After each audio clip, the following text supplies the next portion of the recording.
Hello everyone, আজকে আমরা শিখব স্টক দিয়ে এরকম ইফেক্ট ডিজাইন কিভাবে আমরা করতে পারি। তো চলুন, সবার প্রথমে আমরা এখান থেকে একটা লাইন টুল নিয়ে নিব। তারপর শিপ চিপে ভাবে একটা টান দিয়ে দিব। দেওয়ার পরে আমরা এখান থেকে স্টকের সাইজটা একটু বাড়াই দিব। এই এরোতে ক্লিক করে এখান থেকে আমরা 5 পিটি করে দিলাম। 5 পিটি করে দেওয়ার পরে আমরা চলে যাব এই যে বেসিকের এই এরোতে আমরা ক্লিক করব।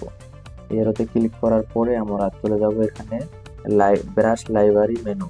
এই ব্রাশ লাইব্রেরি মেনুতে আমরা এখানে ক্লিক করে দেব। ক্লিক করে দেওয়ার পর এখানে একটা অপশন আছে দেখেন ডেকোরেটিভ। ডেকোরেটিভ থেকে এখানে একটা অপশন আছে দেখেন ডেকোরেটিভ টেক্সট ডিভাইডার।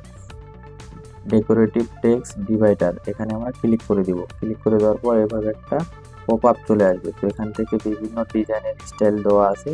তো এখান থেকে আমরা যে ডিজাইনটা দেখাইছি সেই ডিজাইনটা ধরেন এখানে আমি সিলেক্ট করে দিলাম। দেওয়ার পর এখানে এটা আমরা ক্লোজ করে দিব।